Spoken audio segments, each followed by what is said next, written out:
Кредиттен тірілген жігіт. Бердібек бүгін таң алдында ғажап түс көрді. Өздері көшіп келген Қарқара тауының ең биік шыңында әкесі екеуі атқа мініп тұр екен дейді. Қастарында жақсылықтың мұхиты ма, әлде әбудің Тілеуханы ма біреу бар. Осы биіктен бүкіл ел алақандағыдай көрінеді. Адамдардың бәрі құмырсқаға ұқсайды. Түгел ін қазып жер астына кіреді де, түгел топырақ тасып жер астынан шыққандай құжынап жүр. Біраз топтары қара қоңыз тәрізді. Қоңыздар болса тауға тынымсыз өрмелеуде. Алдарында бір-бір қойдың құмалағы. Бір кезде әкесі үшеуі аттарымен сатырлатып тіке төмен түсіп келе жатты. Жалама жартастың бетінде ат тұяғынан от шашырайды. Кенет әкесінің астындағы аты тайып, ұмар-жұмар төмен қарай зулап көзден таса болды. Қасындағы екеуі өлген шығар деп тау етегіне асығып түссе, әкесі де ат та түк етпепті. Бірақ ол кісі тіл қатпастан атын қалдырып, өзі жаяу тауға өрмелеп кетті. Бердібек атпен қанша қуса да әкесі жеткізбеді. Табақтағы сұйық көженің бетіне үңілген сайын жаңағы түс көз алдына елестей береді. Іштей жорыды. Әкем өлетін шығар. Бердібек 2 жылдан бері Астанадағы жаңа салынып жатқан құрылыста дәнекерші болып істейтін. Өзінде 3-4 жігітпен бірге пәтер жалдап қала шетінде тұрады. Жұмыс үстінде де әлгі көрген түсі көз алдынан кетпеді. Құрылыстың 12-ші қабатында арматыр темірді дәнекерлей жүріп, оңтүстікке созылып жатқан арқаның сар даласына көз салып қояды. Көкжиекке сіңіп жатқан жолдағы шұбырған мәшинелер түндегі түсіндегі құмырсқаға ұқсайды. Ауылы да сол бағытта ғой. Жұпыны ауылда тұратын әке-шешесі де есіне түсіп, балалық сағынышын қоздырғандай бір сәт сонау алаңсыз күндерін аңсады. Саусақтай темірді дәнекерлеп болып шегіне бергені сол еді, аяғы ештеңеге тірелмей бос кеңістікке құлап бара жатқанын аңдап, жаңа ғана өзі тұрған ағаш еденнің қайда ұшып жоғалғанына таңданып қалды. Шынымен құлап кеткені ме? Басы төмен қараған қалпы әп-сәтте құлдилап кетті. Үрейден таңдану басым. Осылайша өлгенім бе? Дәнекерлеуші балғаның әлі қолында екенін білді. Оның тоқ жүгіретін бауы соншама ұзын еді. Өзімен бірге сол бау әлі шұбатылып ысылдап келеді. Бір мезетте тоқтың бауы қатты тартылып, денесі теңселіп барып, тор темірлерге соғылғанда, дәнекер балға шатырлап, найзағай ойнап, бүкіл тәнін өрт шалып, денесінен есі де жаны да қатар шығып бара жатты. Бердібек өлгенін білді. Өз денесінің көгала боп тоққа пісіп қалғанын да өзі көріп тұр. Құрылыс басындағылар шуласып жүріп, қабырғаға жабысып қалған Бердібектің денесін кранмен әзер түсіріп алды. Жедел жәрдемде қиқулап келіп тұр екен. Мұртты дәрігер тексеріп көрді де, өкінішті, бұл азаматқа біз енді ештеңе де істей алмаймыз деді. Сейітқан шалдың жалғыз ұлы құрылыстан құлап өліпті деген суық хабар Қарқаралының Дархан ауылына оның мүрдесінен бұрын жетіпті. Өлі денесін кескілетіп шалды екі өлтірмейік деп бірге жүрген жолдастары ақша жинастырып беріп, мүрдені мәйітханаға жібермей алып қалды. Кешкерек өлікті әкелген кезде ауылға туған туысқандары түгел жиналып қойған екен. Еңселі там үйдің алдына киіз үйде тігіліпті. Бердібектің денесін оң жаққа әкеліп салғанда, жақындарының көріш жоқтауынан ауылдың азап ойы қаза болды. Анасы Ақлиманың жоқтауы жиналған қауымның құлағына тұнып қалды. 25 мүшеліңде опат болдың. 60-қа келген атаң қубас боп, ақбасты анаң аңырап жалғыз қалды. Құда түскен қалыңдығың Ақбосаға аттамай адыра қалды. Атаң аян көріп ед 10 күн бұрын. Құлыным таудан құлады деп, ажалды маған жіберіп ұлымды аман қалдыр деп.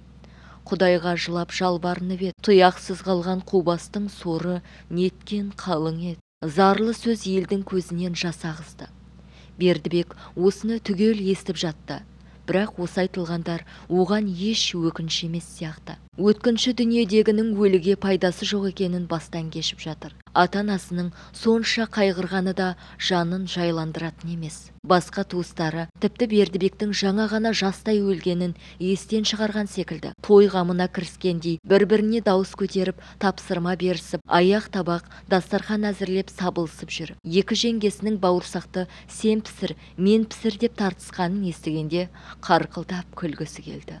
Сейітхан шалдың інісі Бейісхан өзінің екі немере ағасына саудадан пайда түсіріп келгендей есіп сөйлеп отыр. Өрісте тебінде жүрген 100 шақты жылқыдан союға жарайтын біреу табылмай, тұрғанның жемде тұрған құнанын 100 мыңнан түсірмей итін шығарғанын, кем ақшаңа тайынша берейін деп әрең көндіргенін айтады. Құдды бұлар Бердібектің үйлену тойына қызу дайындалып жатқандай. Бердібектің орта мектепте бірге оқыған студент құрдастары қызға қырындаған профессордың масқарасы туралы анекдот айтып, темекі түтінімен шашала рахаттана күліп тұр. Өлім бір сәтте біреулерді күңірентсе, сәл сәтте естен шығып күлдіртетін несі? Күңіренетіндердің ақыретті ұмытқаны ма? Күлетіндердің пәнидің өтпелі екенін естен шығарғаны ма? Бердібектің жаны тірі кезіндегі жанына мүлде ұқсамайды. Ол сұрақ қойғанымен жауап таппайды. Қазіргі жаны жалған дүниеде көп қажет қылмаған нәрселерді шырқырап іздеген бір халде. 5 уақыт намаз оқуға жұмысты сылтау қылып еді. Өлім дүниесіне кіргенде сол намаз шөл қандыратын кәусар суға ұқсайды екен. Өзімен бірге істейтін кейбір жігіттер уақыт тауып оқып жүргенде бір рет болса да көңіл қойған болса әттең, таңдай жібіткендей намаз бұлағына татар еді ғой. Қазір қанша таяуға талпынса да сол намаз сонша алыстап қашады. Биыл Рамазан айында бастапқы 3 күн ораза ұстап, жұмыс кезінде шөлдедім деп шала қалдырып еді. Сол 3 күн жеңіл ақ бұлтқа ұқсап, жанын жоғары көтергісі келсе, қалған қаза күндер қара тастай төмен тартып күш берер емес. Апырай, апырай, Рамазан қайта келсе, шөлден қатса да ұстар еді шіркін. Қасындағы жұмысшылар жұма намазға асығып кетіп жатқанда, босқа уақыт шығындағанша ісімді тындырып алайыншы деуші еді. Сол қасиетті жұма күндер ұстатпайтын нұрлы пырақтарға айналып, қасынан сулап-сулап өтіп жатыр. Біреуінің жалына қолы ілінсе, мына тұңғиық түнектен атып шығар еді-ау. Әттең, әттең. Қарқаралының шығыстағы қырқаларынан уыздай болып сәуле көтеріліп таңды атты. Аздан кейін лебі жып-жылы сәуірдің мейірлі күні арқан бойы көтерілді. Марқұмды кебіндеуден бұрын жақын адамдардың қоштасып шығуына имам рұқсат берді. Көкшіл сақалынан көз жасы тарам-тарам тамшылаған Сейітхан қарияның «Қарғамай, сенің орныңда мен жатсам болмай ма?» деген көкірегін жарған өкініші шаңырақтан шығып айнала тұрғандардың жүрегін сығып өтті. Қазаға келгендер жаназа намазға жиналды. Марқұмның қарызы болса өтейтін кім бар деген иманның дауысы бүкіл елге естілді. Осы сәтте Бердібектің жанын сансыз қыл арқандар орап алғандай болды. Бұл не деп қараса, ипотекаға алған пәтердің қарыз ақшалары жыланға ұқсас қара шұбар арқандарға айналыпты. Әкесі байғұс қалтыраған кәрі қолдармен қорқынышты арқаннан ұлын босатпақ болып жан ұшырып әуреге түсіп жүр. Бердібек, ойпыр-ай әке, өзім-ақ құтылайыншы деп қатты ышқынды. Кенет жамағаттың алдындағы ораулы мәйттен әке деген ер адамның орасан қуатты үні тұрғындарды құйын желдей жапыра селк еткізді. Әке! Жерді тітіретіп, аспанды жаңғыртқандай неткен зор үн бұл. Тұрғандарды жасындай жарқ еткен осы ғаламат ой шарпып өтті. Тек алдыңғы қатарда тұрған Сейітхан шал ғана екі қолын соза алға ұмтылды. 4-5 қадам басып теңселіп тұрды да шалқалай құлады. Одан беріде 4 жыл сырғып өтіпті. Көрмегендерді қойып, көзімен көргендердің көбі Бердібек қайта тірілді дегенге сене алмайды.